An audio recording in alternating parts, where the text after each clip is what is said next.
Food ഇൻസ്പെക്ടറും. അത് നമ്മുടെ ദൂരദർശനിലെ സാറിന്റെ കാര്യം ഞാൻ പറയില്ലേ, പുള്ളിയാണ് ഫുഡ് ഇൻസ്പെക്ടറായിട്ട് അഭിനയിക്കുന്നത്, ശ്രീകുമാർ സാറും. പിന്നെ തട്ടുകട നടത്തുന്ന ഒരു ലേഡി. ഫുഡ് ഇൻസ്പെക്ടർ ഈ തട്ടുകടയിൽ ഫുഡിനകത്ത് വിഷാംശം ഉണ്ടെന്ന് പറഞ്ഞ് കണ്ടുപിടിക്കുകയും ഇവരെ പൈസ ആവശ്യപ്പെടുകയും കേസിൽപ്പെടുത്തി അവിടെ അച്ഛനെ കുരുക്കുന്ന സംഭവങ്ങളൊക്കെയാണ്. അങ്ങനെ ഇയാള് ഫുഡ് ഇൻസ്പെക്ടറുടെ വീട്ടിലേക്ക് ക്ഷണിക്കും. നീ വാ, നമുക്ക് ഒരു പരിഹാരം കാണാം, നമുക്ക് പൈസ കൊടുക്കാനില്ല. അപ്പൊ അങ്ങനെ അവൾ ആ ഫുഡ് ഇൻസ്പെക്ടർ വീട്ടിലേക്ക് പോകുന്നത്, കുറച്ച് സാധനമൊക്കെ വാങ്ങിക്കൊണ്ട് വരാൻ പറയും.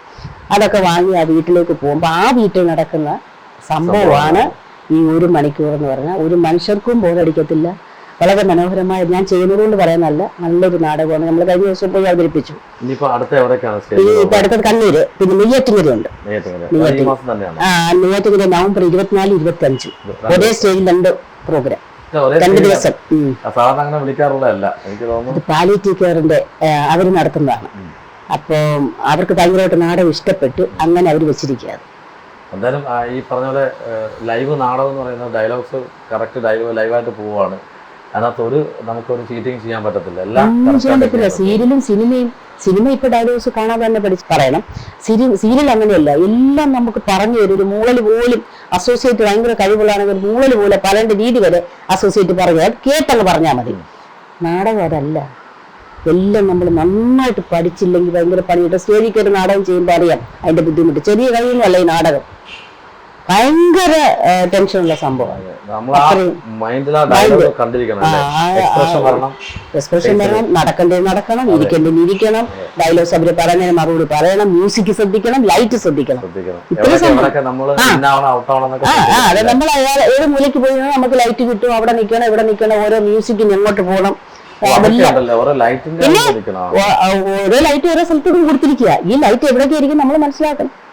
ഇല്ലെങ്കിൽ നമ്മൾ എവിടെയും പോയി നമ്മുടെ ഭാഗം കാണത്തില്ല, ഇരുട്ടത്തായിരിക്കും. അങ്ങനെയുണ്ട്. അപ്പൊ നമ്മളിങ്ങനെ അത് അനുസരിച്ചിട്ട് വേണം ഓരോ സ്ഥലത്ത് പോയി ഡയലോഗ്സ് പറയാനും. പിന്നെ മ്യൂസിക് ഇടുമ്പോൾ ആ മ്യൂസിക്കിനനുസരിച്ച് അങ്ങനെ അങ്ങോട്ട് പോകണം, ഇങ്ങോട്ട് പോകണം. അങ്ങനെയൊക്കെ ഒരുപാട് ടൈമിംഗ് ഉണ്ട് ഇതിനകത്ത്. ഭയങ്കര ഒരു സംഭവമാണ്. നമ്മൾ ഈ നാടകക്കാര് വലിയ വിലയൊന്നുമില്ല ആൾക്കാർക്ക്, അല്ലേ? നാടകക്കാരൻ അല്ലെ നാടകക്കാരി, സത്യത്തിൽ നാടകക്കാരും അങ്ങനെ പറയാനേ പാടില്ല. അവർക്ക് ഒരുപാട് ടെൻഷനുണ്ട്. ഒരു നാടകം ചെയ്യുക എന്ന് പറഞ്ഞാൽ സാധാരണപ്പെട്ട ഒരാൾക്ക് പറ്റത്തില്ല. സീരിയൽ ചെയ്യാൻ പറ്റും, എനിക്കത് ഭയങ്കര വിഷമമാണ്. എത്രയോ വലിയ നാടകത്തിൽ നിന്ന് വന്ന എത്രയോ സിനിമാക്കാർ. ഇത് സീരിയൽ വന്നപ്പോഴത്തേക്കും നാടകക്കാര് അങ്ങ് താഴെ പോയി. ഇപ്പോൾ സീരിയലിലൊരു നാടകത്തിലൊരു വേഷം ചെയ്യാൻ ഒരു പെണ്ണിനെ വിളിച്ച്, നായികയായിട്ട് വിളിക്കുക, ഒരു പെണ്ണിനെ വിളിച്ച്, നാടകോ ചേച്ചി നാടകം സീരിയലുകളെല്ലാം ആണ് വിളിച്ചു എന്ന് പറയും. ഞാൻ എന്ത് പറയും, നാടകത്തെ അങ്ങനെ അങ്ങ് പുച്ഛിച്ച് കാണുന്നത്. നിനക്ക് സിനിമ ചെയ്യാൻ പറ്റും, പക്ഷെ നീ നാടകത്തിൽ വന്ന് നോക്ക്, നിനക്ക് ഡയലോഗ്സ് പറയാൻ സ്റ്റേജിൽ പറയാൻ നിനക്ക് പറ്റില്ല. ഞാൻ പറഞ്ഞു, എത്ര വലിയ ആർട്ടിസ്റ്റുകൾ ചില നാടകമൊന്നും ചെയ്തിട്ടില്ലാത്ത സീരിയലായിട്ടുള്ള ആർട്ടിസ്റ്റുകൾ പോലും എന്നോട് പറയാണ്ട്, ഈ നാടകം ഡയലോഗൊക്കെ കാണാൻ പഠിക്കണ്ടേ, അങ്ങനെ പഠിക്കണം. അതൊന്നും നമുക്ക് പറ്റത്തില്ല. സിനിമ സമ്മതിക്കണം. ഞാൻ പറഞ്ഞു, അത് രണ്ടും കൂടെ ചെയ്യുമ്പോഴാണ് നമ്മളൊരു ആർട്ടിസ്റ്റ് ആകുന്നത്. അതുപോലെ ഡബിങ്ങിന്റെ കാര്യം, ഒരു ആർട്ടിസ്റ്റുകള് ഡബിങ് കൂടെ ചെയ്ത് കഴിയുമ്പോഴാണ് ശരിക്കും ഒരു പക്ക ആർട്ടിസ്റ്റ് ആവുന്നത്. പല ആർട്ടിസ്റ്റുകളും നായിക വേഷം 10ഉം 15ഉം ദിവസം വന്ന് അഭിനയിച്ച് മറിച്ചിട്ടിട്ട് അങ്ങ് പോകും. ആൾക്കാരെ ഡബ് ചെയ്ത് അത് വൃത്തിയാക്കി ഇറക്കുമ്പോൾ അത് സുഖമായിട്ടൊരു നായിക വേഷം. അതേസമയം അവരെ കൊണ്ടൊന്ന് ഡബ് ചെയ്യാൻ പറഞ്ഞു, അവർ ചെയ്യത്തില്ല, അവർ ചെയ്യത്തില്ല. അവരൊരു പ്രാവശ്യം ആരോ പരീക്ഷണത്തിന് ആരെയാണ് ഒരാളെ പോയി അവർ നിങ്ങളെന്നെ ചെയ്യണമെന്ന് പറഞ്ഞ് അവിടെ ചെന്നിട്ട് അവരവിടെ നിന്ന് ഇറങ്ങിപ്പൊക്കളഞ്ഞു. എനിക്ക് പറ്റില്ല എന്ന് പറഞ്ഞു. അഭിനയിക്കാൻ പറ്റും, ഡബ് ചെയ്യാൻ പറ്റത്തില്ല.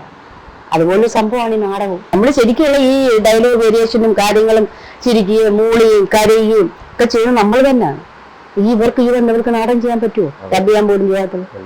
അങ്ങനൊക്കെ ഒരുപാട് കാര്യങ്ങളുണ്ട്. നാടകം എന്ന് പറഞ്ഞിട്ട് അങ്ങ് പുച്ഛിക്കുന്ന ചില ആൾക്കാരുണ്ട്. എനിക്ക് അവരോട് യാതൊരു താല്പര്യം. ഈ പറയുന്ന ആളെ സ്റ്റേജിൽ കയറ്റി അഭിനയിപ്പിക്കണമെന്നാണ് എൻ്റെ നാടകത്തിന്. അതെ ഞാൻ ആങ്കറിങ്ങിന് പോകുമ്പോൾ സ്റ്റേജിൽ ലൈവായിട്ട് പോകുമ്പോഴേ ഞാൻ ഇനാഗ്രേഷൻ കൂടുതൽ ചെയ്യാറുണ്ട്. അപ്പൊ വലിയ ഭയങ്കര കൗണ്ടറൊക്കെ പറയുന്ന ആൾക്കാർ സ്റ്റേജിൽ നിന്ന് മൈക്കെടുക്കാൻ പാടായിരിക്കും. എടുക്കാൻ പാടുള്ള ബുദ്ധിമുട്ടുള്ളവരെ കളിയാക്കുന്നത്, ചെയ്യാൻ ബുദ്ധിമുട്ടുള്ളവരാണ് കളിയാക്കുന്നത്. അത് മൈൻഡ് ചെയ്യാതിരിക്കുക. ചേച്ചി നേരത്തെ പറയുന്നത് കൺട്രോളർ ഒരു ഡോറിൽ തട്ടി വിചാരിച്ച് എല്ലാ കൺട്രോളേഴ്സും അങ്ങനല്ല. സീരിയലില് എനിക്ക് പരിചയമുള്ള കുറെ കൺട്രോളേഴ്സ് ഉണ്ട്. അവരെല്ലാം പക്ക എനിക്ക് വേണ്ട സഹായങ്ങളും എനിക്ക് ചെയ്യണ്ടല്ല പറയുന്നത്, അടിപൊളിയാണ് അവരൊക്കെ. ചിലരെ ഒന്നും അങ്ങോട്ടും ചിലരേ ഉള്ളൂ. ഇപ്പൊ പ്രത്യേകിച്ച് ഒട്ടുമില്ല. ഇപ്പൊ എല്ലാവരും നല്ല ആൾക്കാരാണ്. പഴയ കാലത്തെ ആ പരിപാടികളൊന്നും ഇപ്പൊ ഇല്ല. അന്നത്തെ അങ്ങനെ ആയിരുന്നു, പക്ഷെ ഇപ്പൊ അങ്ങനൊന്നുമില്ല. എല്ലാം നല്ല ആൾക്കാരാണ്. കാര്യം ഇപ്പൊ എല്ലാവരും ഫ്രണ്ട്ലിയാണ്.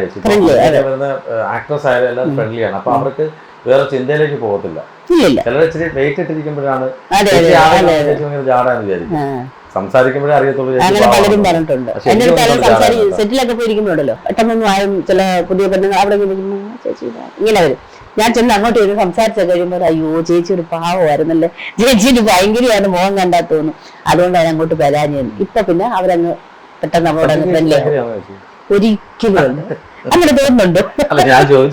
ഒരിക്കലും അല്ല, ഒരിക്കലും ആരും ഭയങ്കരയും ഭയങ്കര ഉണ്ട്.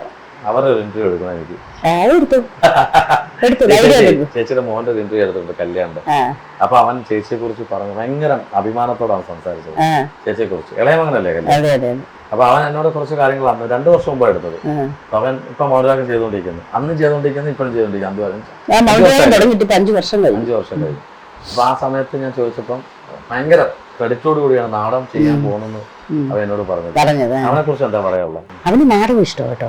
അവനിപ്പോ സ്കൂൾ ഡ്രാമയിൽ പഠിക്കാനൊക്കെ പോയപ്പോൾ നാടകം എന്തുവാ, നാടകത്തെ പറ്റിയുള്ള ആ സീരിയലും സിനിമയും നാടകവുമായിട്ടുള്ള വ്യത്യാസം എന്താണ്, ഇത് ഭയങ്കര ബുദ്ധിമുട്ടുള്ള സംഭവമാണെന്നൊക്കെ അവനിപ്പോ മനസ്സിലാക്കി. അവനൊക്കെ അതുകൊണ്ട് നാടകം ഭയങ്കര ഇഷ്ടമാണ്. അപ്പൊ ഞാൻ നാടകം ചെയ്യുന്നതൊക്കെ ഭയങ്കര ഇഷ്ടമാണ്. സിനിമ 32 പടം ചെയ്തു. 32. അതിനകത്ത് ലെങ്തി, അതായത് നല്ലൊരു ക്യാരക്ടർ. ഞാൻ ഏറ്റവും കൂടുതൽ ശ്രദ്ധിക്കപ്പെട്ടത് ഭ്രമരത്തിൽ ലാലേട്ടന്റെ കൂടെ ഒരു 3 മിനിറ്റോളം ചെയ്തിട്ടുണ്ട്. എല്ലാത്തിനും വലിയ ലെങ്തി ആയിട്ടുള്ള സംഭവം കിട്ടിയിട്ടില്ല, എങ്കിലും 2 സീൻ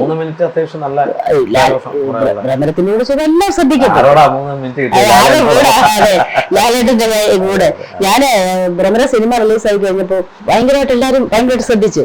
ഞാനിങ്ങനെ പുറത്ത് കൂടെ ഇറങ്ങി ചെല്ലുമ്പോ എന്റെ കയ്യിൽ ആ കയ്യം തരുമെന്ന് ചോദിക്കോ. ഞാൻ ചെന്തെറ്റി, അല്ല ലാലേട്ടന്റെ കയ്യെ തൊട്ട കയ്യല്ലേ, ഞങ്ങളത് തൊട്ടോട്ടെ സത്യം. അപ്പൊ ഞാൻ ആലോചിച്ചു, ദൈവമേ ഇത്രയും വലിയൊരു മനുഷ്യന്റെ കൂടെ പോയി ഞാൻ അഭിനയിച്ചു. എനിക്ക് അപ്പോഴാണ് കൂടുതൽ ചിന്തിക്കാൻ പറ്റും. വലിയ ആളുടെ കൂടെ നിന്നെങ്കിൽ പോലും ആൾക്കാരുടെ നമ്മുടെ കയ്യിൽ വരെ തൊടാൻ അവർക്ക് ആഗ്രഹം. ലാലേട്ടന്റെ കയ്യെ പിടിച്ച കയ്യല്ലേ എന്ന്.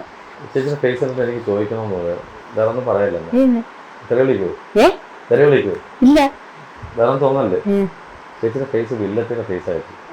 സമയത്ത് ഈ പേടിപ്പിക്കുന്ന വില്ലത്തികളുണ്ടല്ലോ ചില കഥാപാത്രങ്ങൾ. ഏത് സീരിയലൊക്കെ ചെയ്തിട്ടുണ്ട് അങ്ങനെ? ഒത്തിരി ചെയ്തിട്ടുണ്ട്. പക്ഷെ നെഗറ്റീവ് റോൾ ചെയ്യാൻ എനിക്കിഷ്ടം. അത് പലരും പറഞ്ഞിട്ടുണ്ട് നെഗറ്റീവ് റോൾസ് ആണ് ഏറ്റവും നല്ല കാര്യം. ഏറ്റവും കൂടുതൽ ആൾക്കാരിലേക്ക് ചെല്ലുന്നത്, പുറത്തിറങ്ങുമ്പോൾ ആൾക്കാർ രൂക്ഷ വിമർശനങ്ങൾ തരുന്നതും അതൊക്കെ തന്നെയാണെന്നുള്ളത്. ചേച്ചി ഇനിയിപ്പോ ഉള്ള പ്രോജക്റ്റുകൾ ഏതൊക്കെയാ ചേച്ചി? ഇനിയിപ്പോ ഇപ്പൊ പുതിയൊരു അതിന്റെ പേര് ഞാൻ ചോദിക്കില്ല, നാളെ ഷൂട്ട് തുടങ്ങുകയാണ് മഴവിൽ മനോരമയില. പിന്നെ വീട്രാക്സിന്റെ ഒരു പുതിയ പ്രേമപൂജ, അത് ഇപ്പം തുടങ്ങുന്നുണ്ട്. 8-ാം തീയതി ഷൂട്ട് തുടങ്ങും. തുടങ്ങും. പിന്നെ നമ്മുടെ കുഞ്ഞു രണ്ടുപേരുടെ നാടകത്തിന്റെ പേര് മല്ലിക. ആ മല്ലികയായിട്ട് ഞാൻ തന്നെയാണ്. ഇപ്പൊ എല്ലാവരും എന്നെ മല്ലിക എന്നാ വിളിക്കുന്നത്. ഞാൻ ഡബിൾ പ്ലേ എന്ന് ഉദ്ദേശിച്ചത് 2 പേര് മാത്രമുള്ളതാണ് ഞാൻ ഉദ്ദേശിച്ചത്. 2 പേര് കളിക്കുന്ന ഒരു നാടകം. അപ്പൊ അതിനകത്ത് ഈ 2 പേരെന്ന് പറയുമ്പോഴേ നമുക്കൊരു അത് ഏകാംഗ നാടകം എന്ന് പറയാൻ പറ്റത്തില്ല.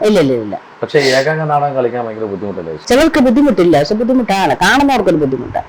ഒരാളും കൂടെ വേണം, 2 പേര് വേണം. ഇത് ഇൻവിസിബിൾ ആയിട്ട് ഒരാളോട് സംസാരിക്കുന്നു, നമ്മൾ സംസാരിക്കുന്നു. ഇപ്പൊ ഞാൻ ചേച്ചി നോക്കി സംസാരിക്കും, പക്ഷെ അവിടെ ആളില്ല. അതൊരു സുഖമുള്ള പടം എനിക്ക് തോന്നുന്നുണ്ട്. നമ്മൾ ഈ കാലത്തിനിടയ്ക്ക് ഇത്രയും വർഷങ്ങൾ പോകുന്നതിനിടയ്ക്ക് ചേച്ചിക്ക് എന്തെങ്കിലും ഒരു ട്രാജഡി, അതായത് മാറ്റി നിർത്തപ്പെട്ടിട്ടുണ്ടോ? ഏതെങ്കിലും ഒരു സമയത്ത് സീരിയലിൽ നിന്ന് മാറ്റി നിർത്തപ്പെട്ട ഒരു അവസ്ഥ വന്നിട്ടുണ്ടോ? അങ്ങനൊക്കെ കുറച്ചുനാൾ ചേച്ചി കാണാനില്ലായിരുന്നു. കുറച്ചുനാളെന്ന് വെച്ചാൽ ഞാൻ ഈ ഭ്രമരം സിനിമ ഒക്കെ റിലീസ് ആയി കഴിഞ്ഞതിന് ശേഷം നമ്മൾ ഈ സീരിയലായാലും സിനിമയായാലും ഫീൽഡിലൊക്കെ പിടിച്ച് കുറച്ച് ഒരുപാട് മാനസിക വിഷമങ്ങളൊക്കെ എനിക്ക് ഉണ്ടായിട്ടുണ്ട്. അപ്പൊ ഞാൻ ഇടയ്ക്ക് ചിന്തിച്ചിട്ടുണ്ട് സീരിയലും സിനിമയൊന്നും വേണ്ട, ഇവിടെ നിന്ന് മാറി നിന്നായിരുന്നു. അതാണ് ഞാനൊരു 3.5 വർഷത്തോളം ഞാൻ ഇല്ലായിരുന്നു. 3.5 വർഷം മാറി നിന്നതാ. മാറി ഞാൻ അഭിനയിച്ചില്ല. മാറ്റി നിർത്തപ്പെട്ടൊന്നുമല്ല, എനിക്ക് മാനസികമായിട്ട് നിന്നൊന്ന് മാറണമെന്ന് എനിക്ക് തോന്നി.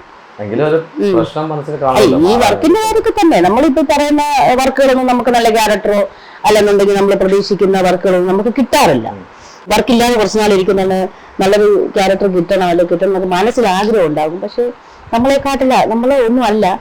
ചിലപ്പോൾ ഈ